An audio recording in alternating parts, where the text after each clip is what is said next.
Welcome to Basic Brewing Radio for Thursday, October 10th, 2024. I'm James Spencer. Here at Basic Brewing Radio, we're all about home brewing.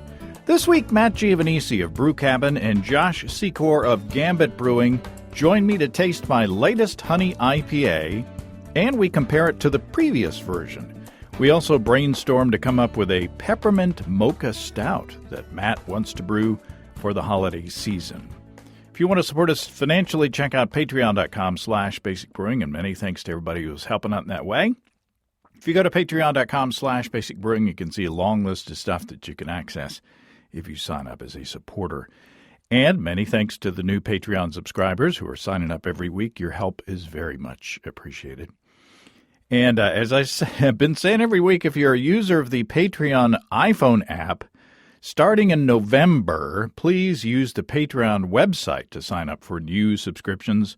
Apple is going to start taking a significant chunk of the new subscription fees that are submitted via iPhone app starting in November. So if you have an iPhone app, Patreon app, you can still look at stuff and listen to stuff and read stuff and whatever in there. But whenever you sign up for a new subscription on that app, the people who are providing the content will get less. So go to the website to sign up for new subscriptions. Anyway, hope that makes sense. What a pain. Financial subscribers have already seen the early release behind-the-scenes video and recipe for the video episode that I'm planning to release on Friday to the general public. It's the one where Steve Wilkes and I taste my Mash Your Luck malt liquor. And I'm doing the air quotes around malt liquor because it was a delicious beer, just not one that came out the way that Chris Colby and I expected. But, that's one good thing about homebrewing. Sometimes you get, if things don't go right, they're still pretty okay. Last week, I started the show talking about Hurricane Helene, and this week we're concerned about Hurricane Milton, which, as I'm talking right now, it's headed toward Florida. I've heard from our good friend Scott Housel, who lives in Florida. He says the path of the storm is going north of him, so we hope he stays out of harm's way. If you're a Florida listener, I hope you're staying safe. And I hope that you can avoid the danger and damage. Pretty scary stuff these days. One thing about that I've been thinking about this week when, I've been watching recovery efforts from Helene is that, we home brewers have a little bit of an advantage in that kind of situation. We tend to have large vessels where we can carry and store water. If we have access to fuel, we have the equipment to boil large amounts of water to ensure that that's safe. And, I think homebrewers tend to be a little bit more resourceful and come up with solutions to solve problems on the fly. Maybe that's just me thinking that homebrewers are pretty smart. But anyway, I hope everybody in that part of the country is coping as best as possible. I want to ask for your help. I'm putting together a roundtable of professional brewers for a show that we're going to record in a couple of weeks. The topic is, what advice would you give someone who wants to go pro in this day and age? This was Sean Terrell's idea. Sean up at 2 Mile Brewing in Colorado, Leadville.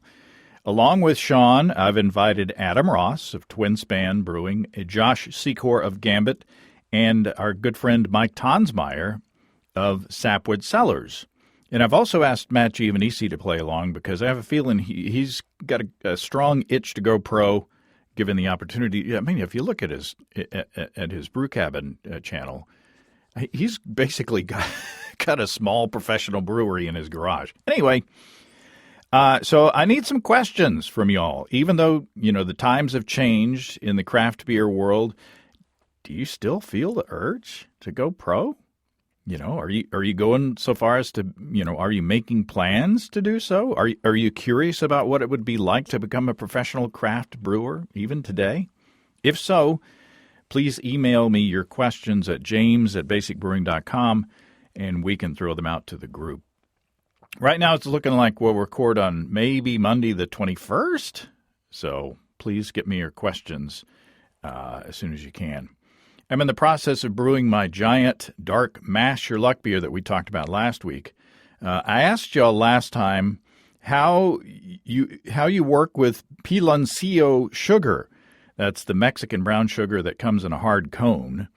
Will on Facebook says, I'm excited for this dark, strong lager brew. A good way to use the piloncillo sugar would be piloncillo, excuse me. I need to practice more Espanol. A good way to use the piloncillo sugar would be to pull off some of the hot wort from the boil and use it to dissolve the sugar before adding it back to the boil. This is my standard method for adding any kind of sugar or DME to the boil. And Jerry on email says, I've brewed with 1 pound panela discs from Colombia. It's the same thing as your Mexican cane sugar cones. I find that it will dissolve in the boil kettle after I break it up. It takes a little while to dissolve, so stir until you cannot detect them. I hammered using a flathead screwdriver on a hard surface.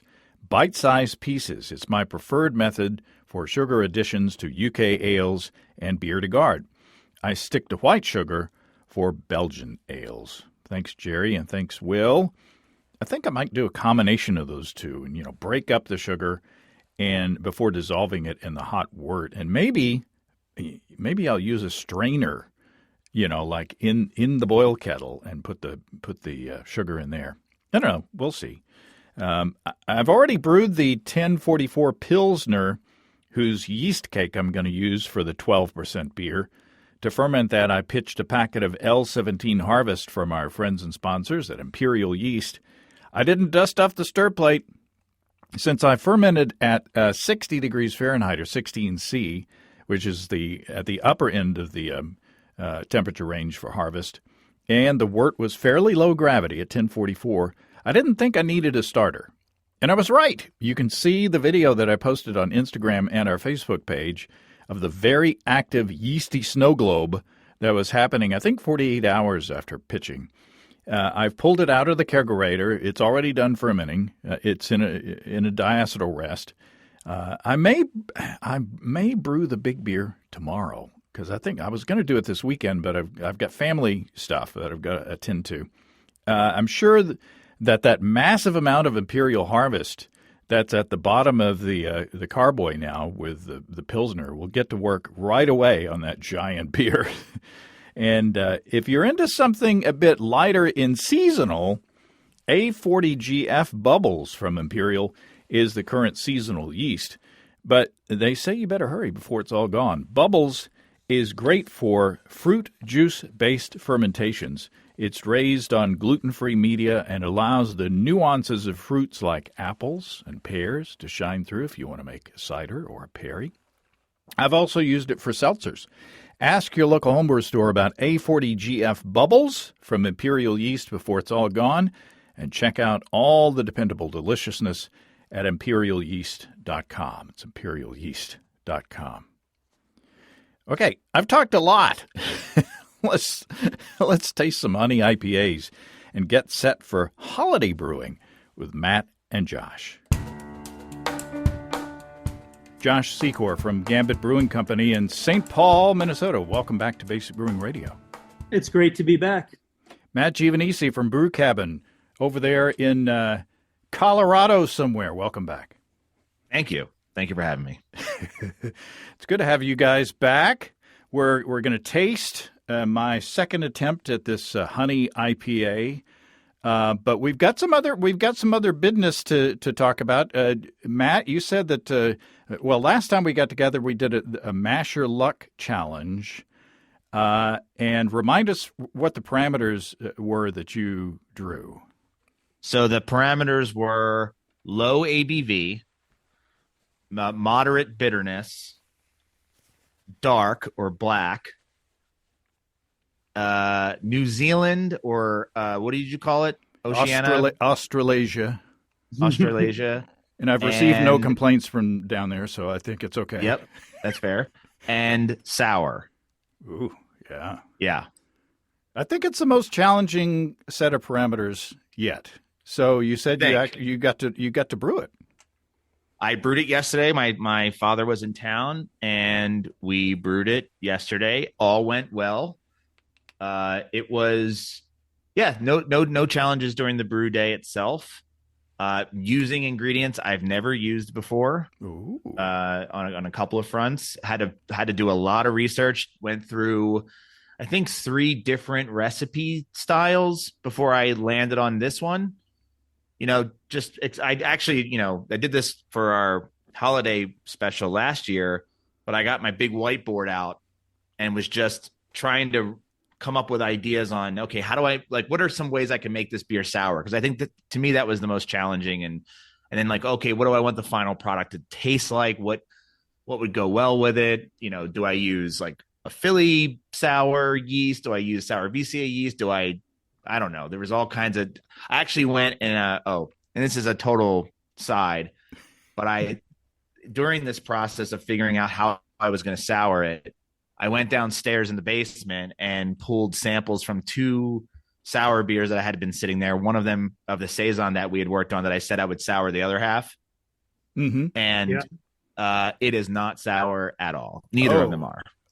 So I think the high alpha acid hopping of the saison is to blame, is my guess. It tastes fine. It just tastes like a saison, not sour at all. Or it tastes like an European saison, not an American one. Well, it sounds tasty.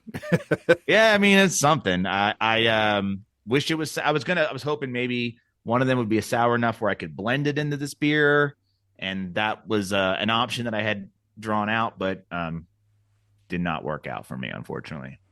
Yeah, I'm tempted to ask you for details, but I kind of don't want spoilers at this point. I kind of want to. I know. I sort of agree. Yeah. So I can maybe I'll share this. I went through a bunch of different dark styles that I could do. Like, hey, what would a sour Guinness taste like? Or what would a dark lager taste like if it was sour, or maybe fruit it in some way? Like maybe I was thinking for a dark lager, kind of going for a Black Forest cake type of thing. But then how do you work the New Zealand end of it in there? So I'll tell you that what I ultimately ended up with, the style choice that I went with, is a session black IPA or Cascadian dark ale. I like. Okay. Yeah. Oh. So a session version of that. That sounds fun. Yeah. We got some suggestions for exotic fruit from the southern continent. One of them was finger limes. Yeah, I went down this rabbit hole. I looked at, there was another one that somebody else had recommended too. I can't pronounce the name of it, but it started with a P, and it was a fruit grown in New Zealand. And I found it. I could buy it. The websites were questionable, and I wasn't sure what kind of quality I would get. And so I thought I have to. I played it slightly safer than that. I am doing something that's, I think, a bit unique, but yeah, that one, I looked at finger limes specifically because I thought, that would be cool to play around with, but I couldn't find a reliable source to get it from that was affordable too. So. Yeah, you'd probably have to have a lot of finger limes, it looked like to me. It looked like that, yeah. we don't know, but yeah, went down both of those stretches for a bit. Yeah, Josh, are you familiar with the finger lime? I've heard of finger limes. I don't think I've ever tried one. I've just seen pictures, and they look kind of like fingers made of limes, but then you cut them open, and they got little boba things in them. It's not citrusy at all. Yeah. I was very curious about that. Yeah. But I've got a dark beer coming up next weekend. In the latest edition of Mash Your Luck that I did, I drew a very, I don't have my, what was it? It was a very high alcohol, cutting this part out, a very high alcohol, high ABV, low bitterness, black lager with influences from the world. So I made a starter Pilsner this past weekend. Chris Colby and I got together and formulated the recipe. The idea is that I made a low gravity or standard gravity Pilsner, and then I'm going to like put the wort from this, 1120 black beer on top of the existing yeast cake from the Pilsner to use as a starter. So I think that's that's going to be a good strategy to get that going. So It'll get going. the Pilsner is in a diacetyl rest right now, and it should be ready to keg, by the weekend, and then I'll have a dark beer as well, kind of on the other side of the spectrum from your session one. So Yeah, for sure. That should be an interesting one too. Yeah. So Josh, what do you got going on? Oh, we are in full Oktoberfest mode up here. I actually just kegged today a beer we're calling Party Lager. That's like a West Coast Pilsner using Bar Bruges hops from France. Got together with another brewery here in town called Arbiter, and we're doing a collaboration beer for a beer festival coming up this weekend, the Autumn Brew Review. So, nothing like cutting it a little bit close for having it ready for the weekend, but I think it should be good to go. What character do the French hops have? So they bring a little bit of like strawberry and raspberry in higher doses. This one wasn't dry hopped quite as hard as like a hazy would be or anything like that. So it's so far coming out of the Bright Tank, it's a real nice background note of some red fruits and a little bit of not really pine, but almost like a cedary note, which is pretty cool. Yeah, it should just in a classic all Pilsner malt Pilsner. It should be a fun beer. This is the Party Lager, you said? Yeah. Yep. Is that like a fest beer, just the American version? It's just basically like there's a new, I don't even know if it's a style, but like a West Coast Pilsner, which really sort of like what the IPLs were, I think. But basically just a dry hopped Pils. But now they call it West Coast Pilsner. So, right. It's another style that's old but new, but fun to make and super fun to drink. So yeah. And then on the East Coast, they'll take a Pilsner and then, they make it cloudy. And make it cloudy. Absolutely. Right. Why not? I'm all for it. Well, we've got beers, and we've got my beer in front of us. If we're ready to move on, anything else on the agenda before we move on to the the next item? I feel like I'm leading a meeting here. We are on Zoom. All in favor? Yeah. Got my little gavel. This is the Honey IPA 2, which, if you remember, we did a Pog Honey IPA, fermented hot on the porch with Imperial Pog, which is Giovanisci. This was 10 pounds or 4.5 kilograms of Pilsner malt. It was mashed at 154 degrees Fahrenheit or 68 C for 90 minutes. Into a 60-minute boil. Last time I brewed the Honey IPA, it did not add any bittering hops. This time I added half an ounce or 14 grams of Centennial at 10.4% alpha acid for 60 minutes as bittering. Then, after the boil, after that 60 minutes, I chilled it down. My goal was to chill it down to 180 degrees Fahrenheit. But what happened was I missed it because the groundwater was a little cooler than I expected. So I switched my Warthog kettle over to mash mode, which I don't know why I didn't think of that the first time I did this beer. And I just held it at 180 degrees Fahrenheit or 82 C for 20 minutes. And into that, I put 5.5 ounces of Centennial or 156 grams. And then as fermentation pitched, after that, I always forget this part. After that hop stand, I added 3 pounds or 1.4 kilograms of local honey. And I actually chilled down to 100 degrees Fahrenheit, further to 100 degrees Fahrenheit to add that honey. So, trying to even get more honey character than that first time. So then I did, after the fermentation slowed, I did a dry hop with 6 ounces or 170 grams of the Centennial. And then I added 3 ounces or 85 grams of Cryo Cascade at 11.9% alpha acid. So original gravity 1067, final gravity 1006. Oh, I fermented with Safale USO5 this time for an ABV of 8% this time. Wow. So I don't know if you will have we still have bottles of it's now Rare Beer Club. We have maybe the remaining bottles of the original Honey IPA with us as well. But cheers, guys. Cheers. Cheers. What are we drinking first?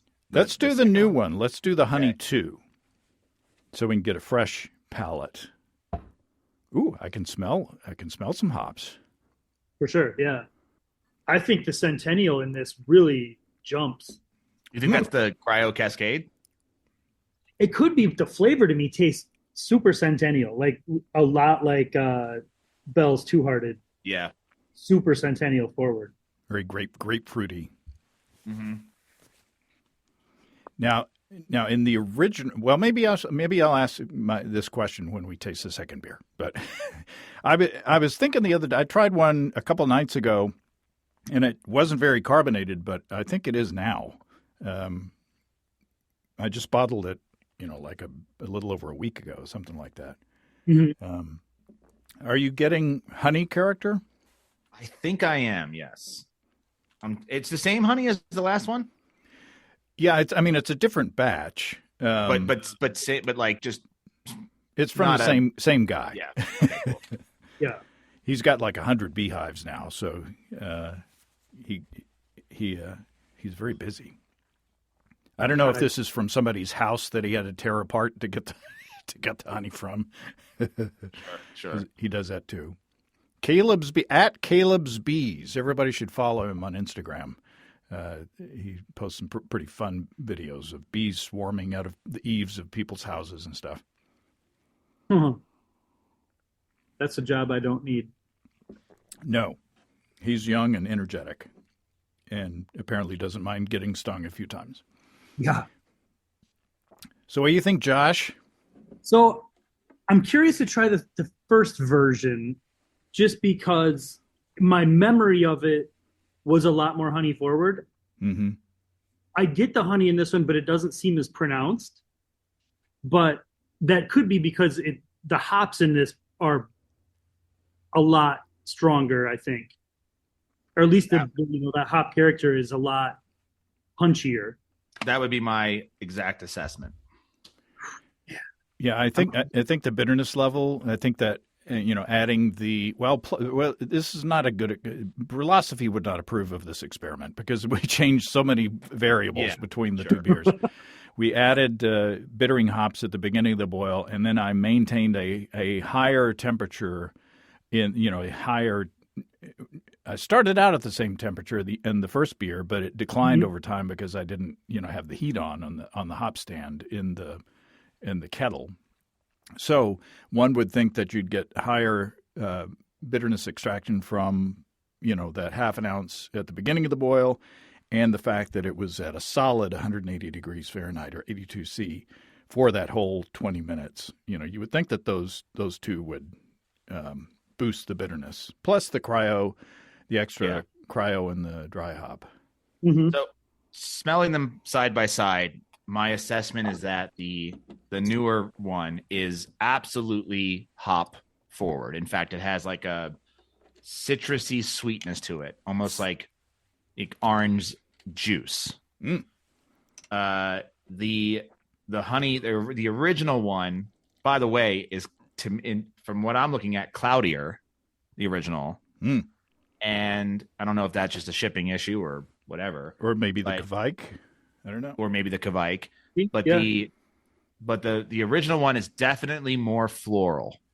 Yes. I just finally poured the first one. I don't know why I didn't have them side by side before, but my first one is clearer, or the older beer is clearer. Oh, really? Okay. So mine look just about identical. So yeah, they look close. It's just time in a UPS truck, who knows what that does, but Speaking of shipping times, the time unrefrigerated in their little pouches, thanks to the Postal Service, doesn't seem to have hurt the Centennial hops in the newer beer.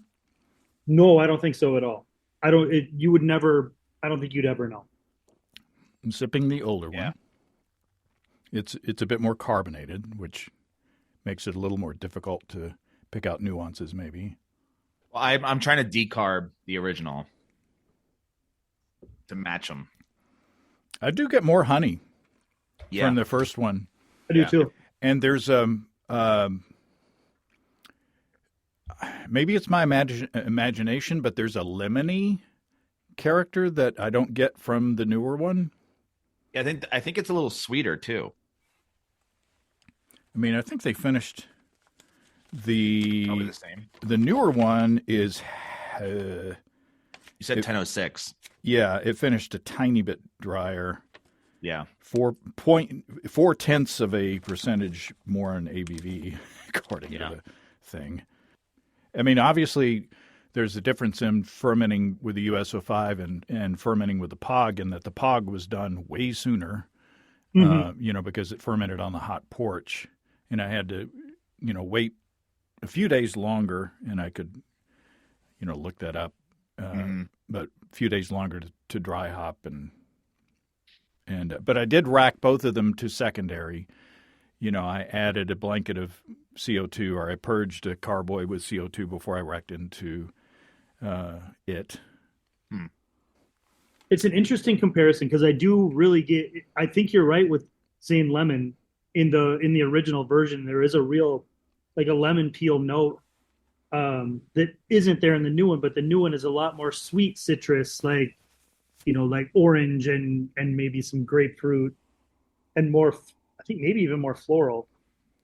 But I think treating the Centennial with that kind of extended cooler hop stand, I think that's made a big difference. There's nothing that jumps out. I mean, unless it's that lemony character that Kvike or the POG is supposed to, attribute to the beer. Unless I'm getting that specifically from the POG, I don't know that I could point out anything like, oh, this is definitely, something that I can attribute to the yeast. Now again, I threw more hops in the newer one, so it's not a one-on-one fair comparison between the two. I think I like both of them for different reasons. I mean, do you guys have a preference? I think I know what Matt prefers. Well, what's that? I think you prefer the bitter one, the newer one. No, I prefer the older one. What? Yeah. I like this. I like the subtleness of the honey floralness that you get from it. And I like the added, just a touch of the added sweetness and the lemoniness. The new one is more of an IPA because of that hop aroma.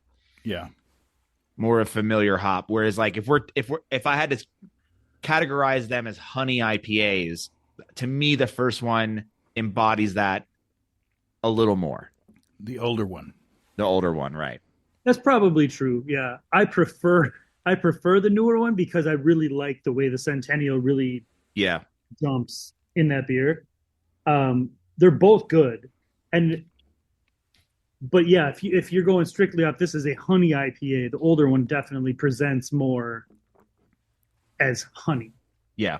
This one presents more as maybe like Centennial with honey. Right. Yeah, I think which is not bad. It's just No.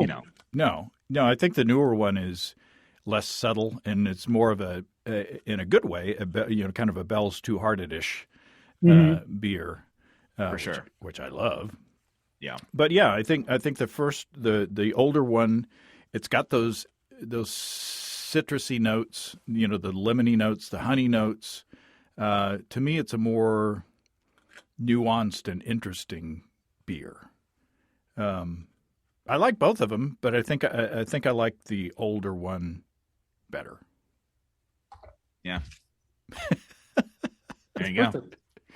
But again, not a true scientific experiment because so many variables were changed. Right. And the fact that they're different ages as well. But one thing I think that we can say is that when I opened up the packets of the Centennial that had spent so much time in shipping, they smelled fine. They didn't smell cheesy at all. They didn't smell bad.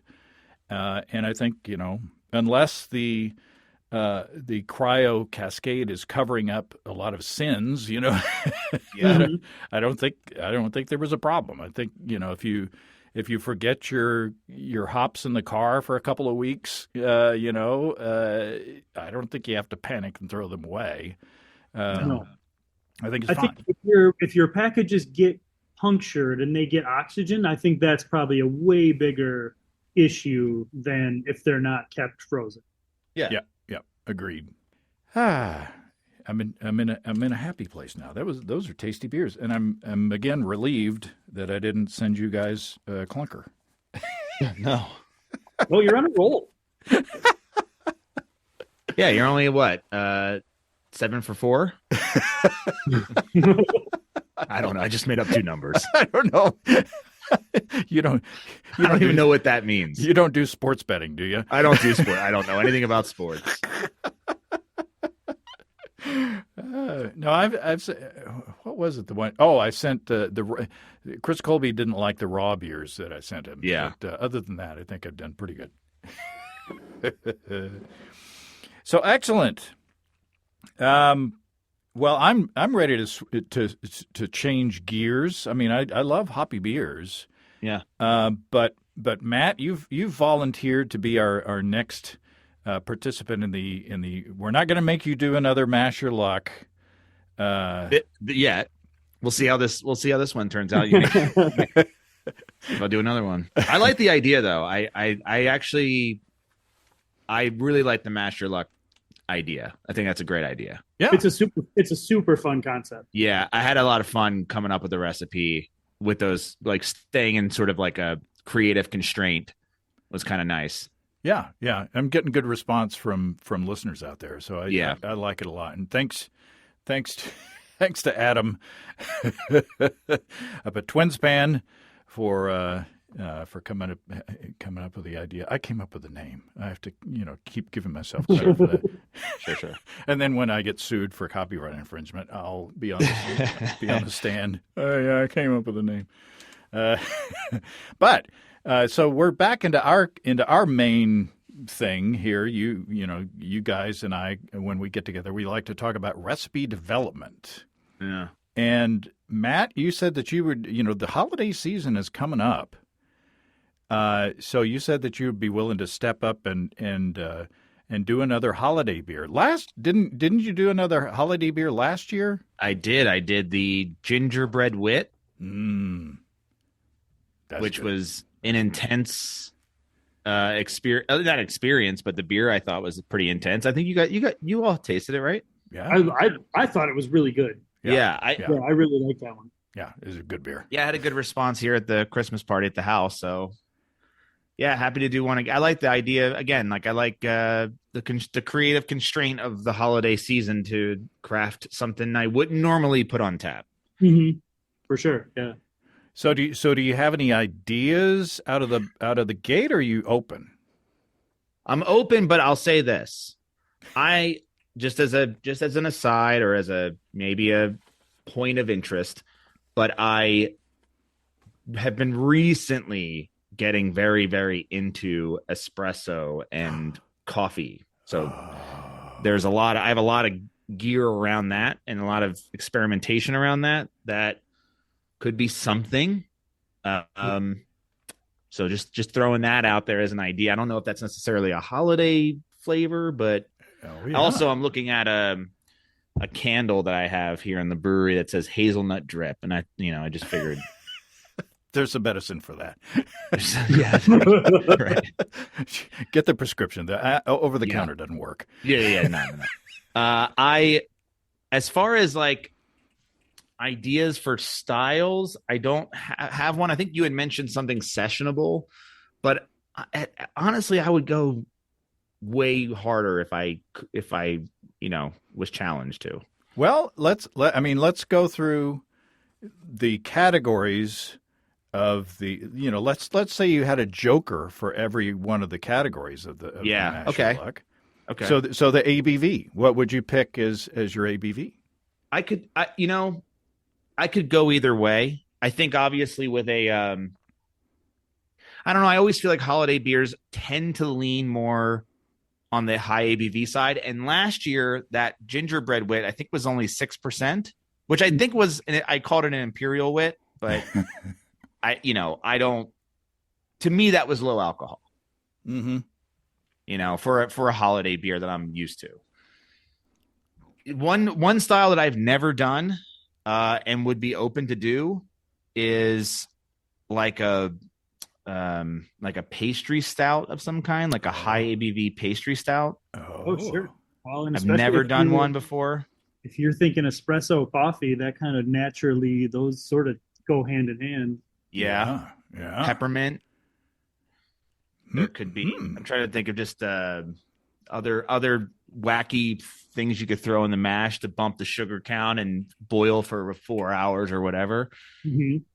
Well, you think about coffee and think about the holidays. Other than the pumpkin spice stuff, do the coffee shops like Starbucks and such, do they have like holiday peppermint mocha? Yeah.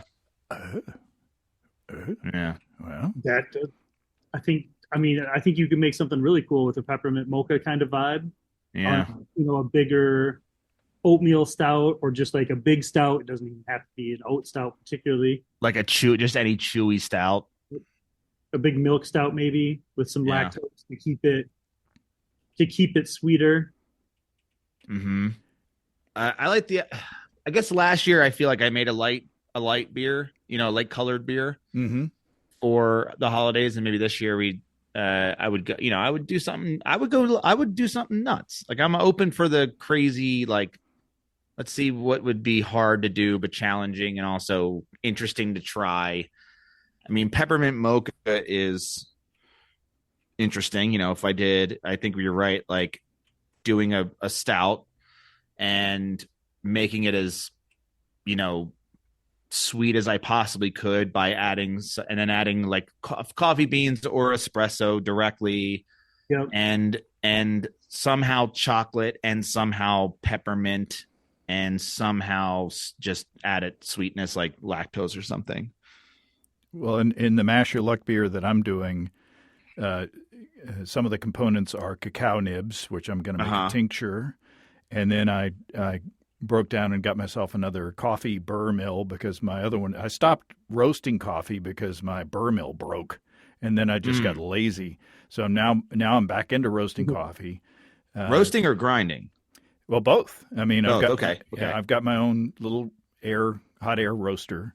Right. And I did my first batch in years the other day. It turned out okay. I got to remember what a first crack and a second crack is and all that stuff. Yeah. I got to remember my cracks. I don't know. I can't tell one crack from the other. But so we got that in common if you want to go that direction. Cacao nibs is a great way to get, especially like a little tincture of cacao nibs is a great way to get chocolate flavor. Yeah. Mm-hmm. Yeah. So I typically do a beer here that's a little bit like a different spin on the holiday beer. I do a cranberry orange pale ale.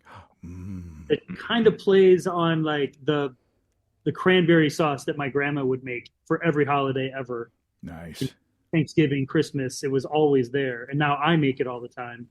And it's just like a different spin on it. Because I typically don't drink a ton of like the winter warmers and the spiced beers. So it's a way for us to do a cool beer that you're not going to see anywhere that's like that's got those holiday vibes, but just presented in a different way. My mom used to make cranberry sauce, and it was always shaped exactly like a can for some reason. Huh.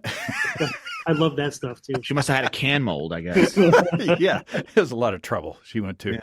Yeah. I love that stuff. Why don't we buy cranberry sauce all year round? I don't know. Anyway, I don't know. We should. Right. so Matt, should we start? Have you got your app? Should we start? Are we to the point where we should start like making a recipe? Do we want to get that granular? I think. I mean, why not? Right? We could. Or at least we could get you in a general direction. Yeah. That's the theme of the recipe development show. Anyway, so I've gotten a lot of good feedback from both the Mash Your Luck thing and this recipe development series. And I'm looking back now in all the shows that we've done together. And again, I tell you guys, I hope every show how grateful I am that you guys are helping out because if I look back and look at all the shows, all the shows that we've done on these themes, and if I think about all the content that all the episodes that I would have had to like come up with, that's a lot. And as a producer of a show for 20 years, it's like, to me, this is kind of like a second wind, from the show. It's like, wow, this is fun again. So I want to thank you guys publicly. Yeah, absolutely. Hey, I'm always happy to come back. This is fun for us too. So yeah, exactly. Excellent. Yeah. As you were saying that too, I had another idea for a holiday beer that would be less holiday, I guess, what you would think of a holiday beer as. And doing since I just made, or I am in the process of making one, but I haven't gone. I'm going in a different direction, but maybe a black IPA, Cascadian Dark Ale, but with a ton of like Christmas tree notes. Mm-hmm. Oh, yeah. Sprucey is maybe literal spruce tips. Exactly. That's what I'm thinking. Of course, I guess spruce tips come out in the spring, right? So yeah. I could order them. But you could still just use spruce. I really wanted to use a Christmas tree in a beer, but I was told I shouldn't do that. I don't know who told you that. Who told me I shouldn't? There's probably some completely legitimate reason why you shouldn't, but it seemed like a fun idea. Yeah, I'm like, can I just take him? When I'm done with the Christmas tree, can I just turn it into a beer somehow, or do like what's that beer? The Norwegian beer that you use? Like a sati. Yeah, almost like a sati. Yeah. Well, I think that some evergreens, despite what Yul Gibbons, nobody will know that reference, but Yul Brynner from Westworld. No, not Yul Brynner. Don't smoke. Whatever you do, don't smoke. Not that guy. Yul Gibbons, who used to do commercials for Grape Nut. The pine tree. Some parts are edible. Ever eat a pine tree? Many parts are edible. I think that some evergreens may not be edible. I'm not sure. Yeah. Everybody look it up before you use your pine tree. I heard you shouldn't use blue spruce. That's what I was told. Okay. Or what's Douglas fir? I'm sorry, Douglas fir, which tends to be what a Christmas tree is made. Is it? Tree. Ours is made of plastic. So. Oh yeah, well so is mine. But we have a lot of farms here. You can cut your own. Yeah.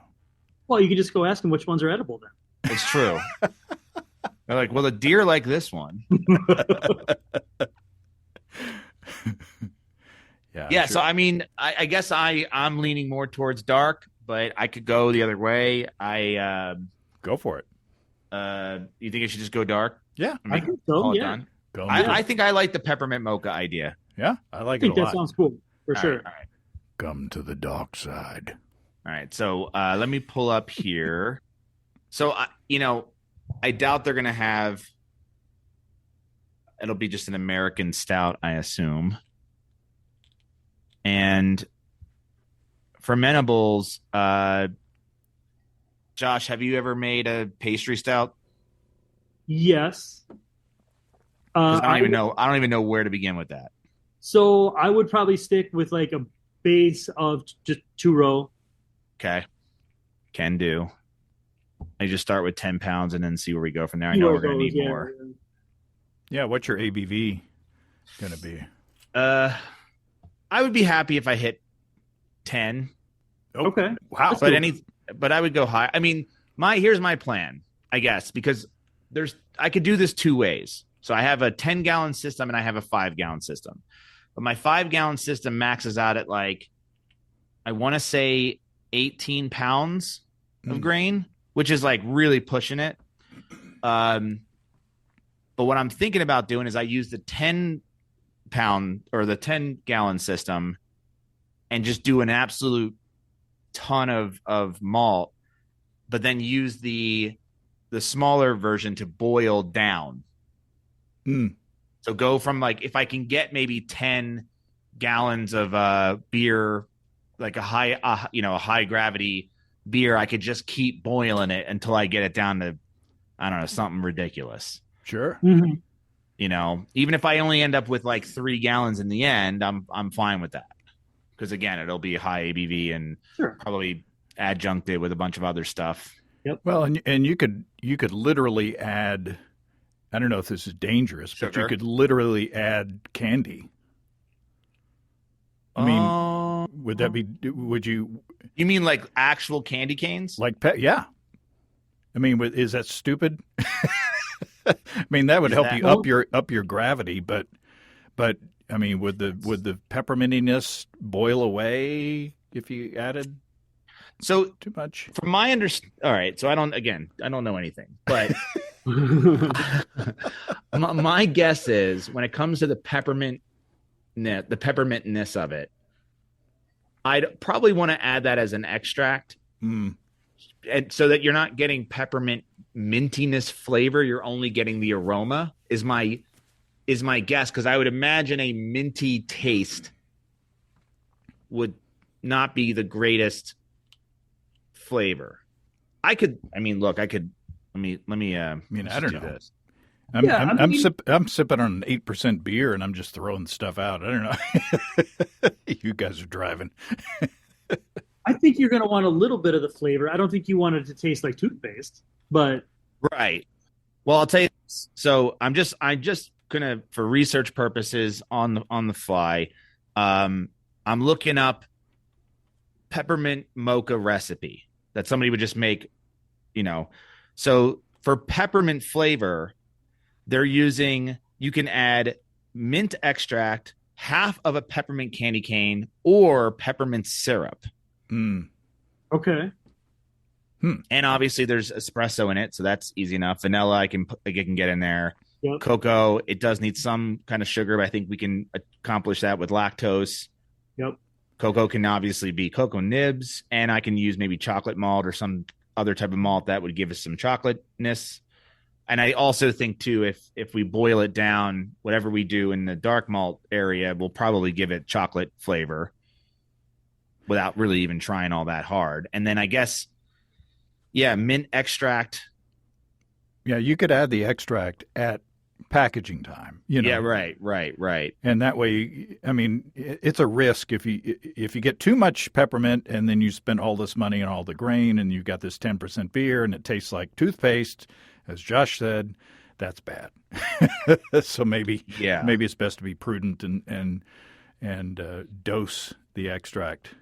Yeah, because what I could do then is, if that's true, because if I add peppermint sticks or candy canes, I guess as they call it, they have both.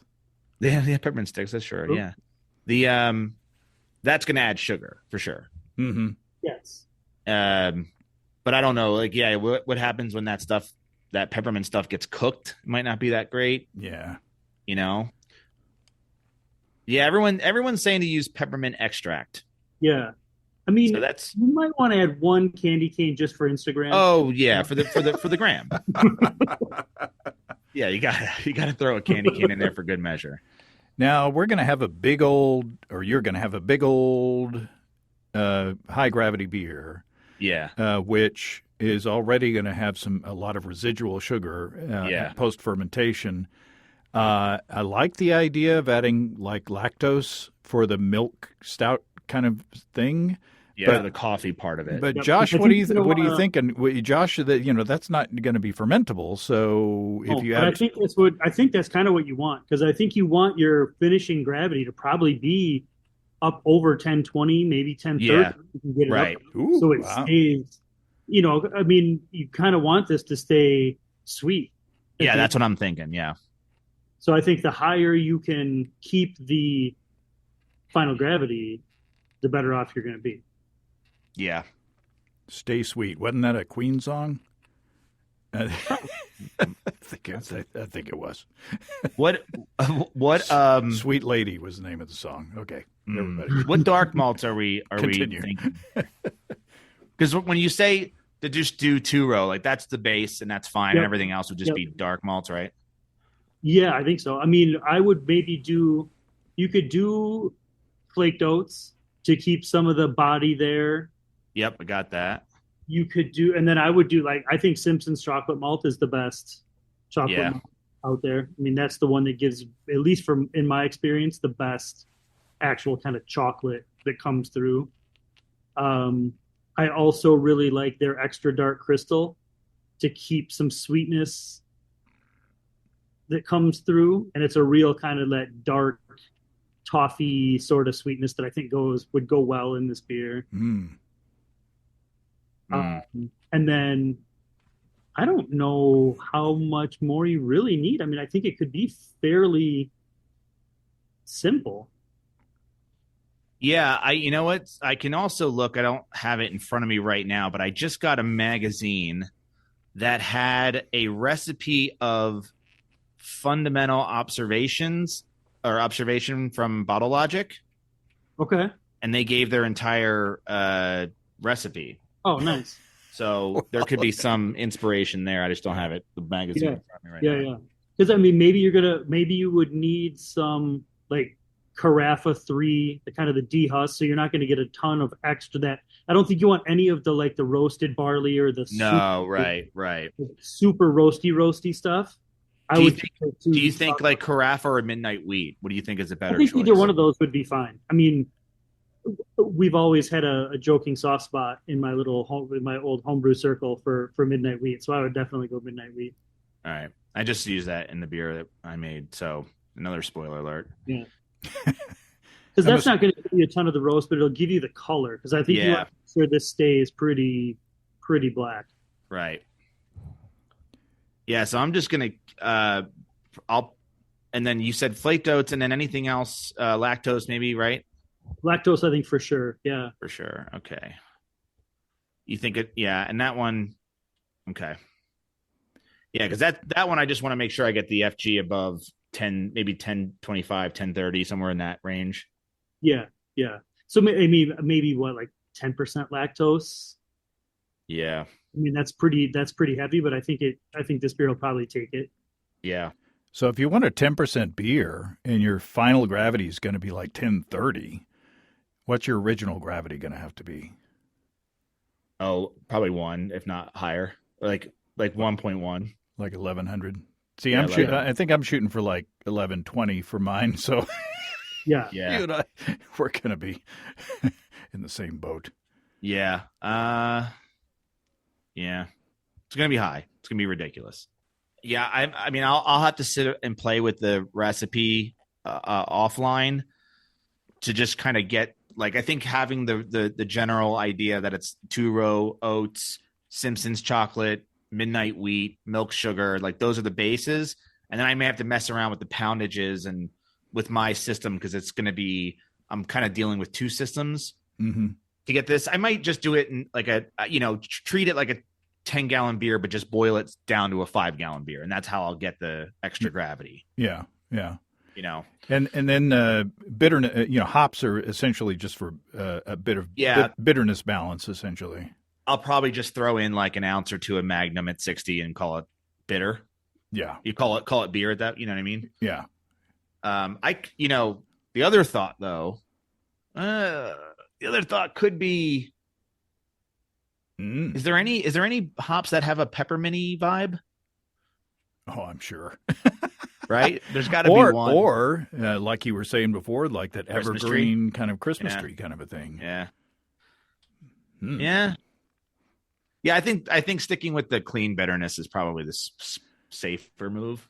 Yeah, I think you're going to have a lot going on at that point. And then yeast, you want something that's going to be, kind of a workhorse.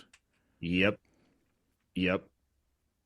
Something that's like a higher gravity yeast, but yet is not going to chew through too much of the quote unquote unfermentables left over. Yep. That might take some research. That might take a little bit of research. Yeah. My initial guess is to just do like a US-05 or like just a standard American ale yeast, like a clean fermenting. I've gotten at least 12% ABV from, I think specifically US-05, but I think the Chico strain, as long as it's happy and it's pitched with enough cells and is well taken care of as far as oxygen and everything, I think that it's capable of going pretty high gravity. Yeah. Some of my fruitcake barley wines, which were very small batches, and I pitched like a whole packet of that yeast. I'm sure Imperial's got some, you could probably get in touch with Imperial. They probably have some suggestions for you. Yeah, we could do that. I'll obviously have to make a massive starter, and I'll probably mash high just to, for that residual sugar, maybe at 156. And then as far as adding I think I've had good luck adding cocoa nibs, like crushed cocoa nibs in a bag to the fermenter as like a kind of a dry hopping it with cocoa nibs. Mm-hmm. And then I'll use, as far as the espresso is concerned, I've also had good luck, and I could do this in the same bag as the cocoa nibs, is just add the coffee beans, like, crushed up a little bit, just to give the coffee flavor without diluting anything with espresso itself. I could add cold espresso right in there. That wouldn't be all that difficult to do. Mm-hmm. No, but that'd be a good way to adjust it, right as you're going into a keg, maybe. What, adding the liquid? Yeah. Adding espresso so, straight if the crushed beans or even whole beans don't quite get you to where you want to go, it's easy enough. Oh, yeah, good point. Espresso kind of after the fact. So you think maybe do a mix of both, try it with just the beans and see where it gets me, and then at the end make adjustments on the fly with peppermint and coffee. Mm-hmm. I think so. Yeah. Oh, and I'll probably add vanilla as well. I think vanilla in all these beers I think is great. Even if you don't want it to be vanilla forward, it just sort of bumps everything else up. Yeah, like makes it have that perceived sweetness character. Yep. Yeah, even chocolate bars have vanilla in it. So right. Okay. Wow. I'm gonna spend a lot of money on ingredients. But then you have a discount code, and then you have a big party though. Yeah, it'll the Christmas party. Well, I'll have to charge people to come, but yeah. There'll have to be a donation plate that gets passed. Right. A little stocking hung by the door. Yeah. I'll invest in one of those taps where you get the wristband and you can, Ooh, there you go. Surprised you don't have one of those already. I know, it's insane. Well, it sounds like you've got a firm, steady course. Yeah. I have a good direction. I need to sit down with this before I can't sit here and say I got a locked and loaded recipe, but if I sit down with it for, a few hours, like I got nothing else to do, and work on it, I'm gonna get it down, and then I'll send you the recipe once I have it sort of like fully worked out. And then if we need to do an update mid through, because it's not going to be an overnight, it's not going to be a couple week fermentation. We're starting this in early October, so I'll buy the ingredients as soon as I get this done, which I could probably do today, and then be able to start brewing sometime in mid to late October, and then hopefully have it done by mid-December. Wow. Yeah. Yeah. Ho, ho, ho. Ho ho ho is right. Oh, ho hos. We could have put that in there too. Those Little Debbie Christmas cakes or Yeah. Christmas tree cakes. That's right. Oh Those my are- God, that's my favorite. I ate so many of those as a kid. You know what I you used want to stay away from if you're a Little Debbie fan is those giant peanut butter cookie things. Have you seen those? The Nutter Butter kind of looking. No, they're a giant cookie sandwich, but they're peanut butter. Oh, And literally, they're like 500 calories per cake, or Oh, wow. whatever. It's just like a Big Mac. It's just Yeah. But you know what? They're really good. I'm sure. So Anything good. high calorie is good. But Nutter Butter, one of my favorite cookies. Yeah, it's a great cookie. As I'm trying to the, think, Nutty Buddies, was that the name of the? There's a Little Debbie version. It's not a Oh. version, but it's like a that's- crispy wafer in a square, like a rectangle. Yeah, those are Nutty Buddies. Nutty Buddies, yeah. have another Nutter Butter peanut butter sandwich cookie. It's my sobriety test. Yeah, See, we I'm can- okay. I'm okay. Have you done a Nutter Butter beer? Oh no, but that would be delicious. Oh. That would be. Oh, That's the next show. uh-huh. Everyone's got to do a holiday beer. Ooh, Josh, are you doing a holiday beer? Well, Yeah. Oh, you talked about it. I did, but yeah, maybe a Nutter Butter beer would work. I'll have to dabble with that a little bit. Mm. In the recipe update that we get from Matt, we'll delve into that further. There you go. All right, I got to go to the grocery store. All right, guys, this is fun as always. Yeah. And we'll I don't know when we'll get together next, but it'll be fun whenever we do. I'll send you updates that you can share with the audience. Yeah, for sure. Sounds good. All right, check out Brew Cabin YouTube channel and brewcabin.com and Swim University. When you got to know how to put your pool to sleep for That's the right. winter up here. That's right. Go to Swim University on YouTube or the swimuniversity.com and Get your hot tubs heated up for the winter. oh yeah, that human soup. And then and then Josh at Gambit Brewing Company. Where are you at?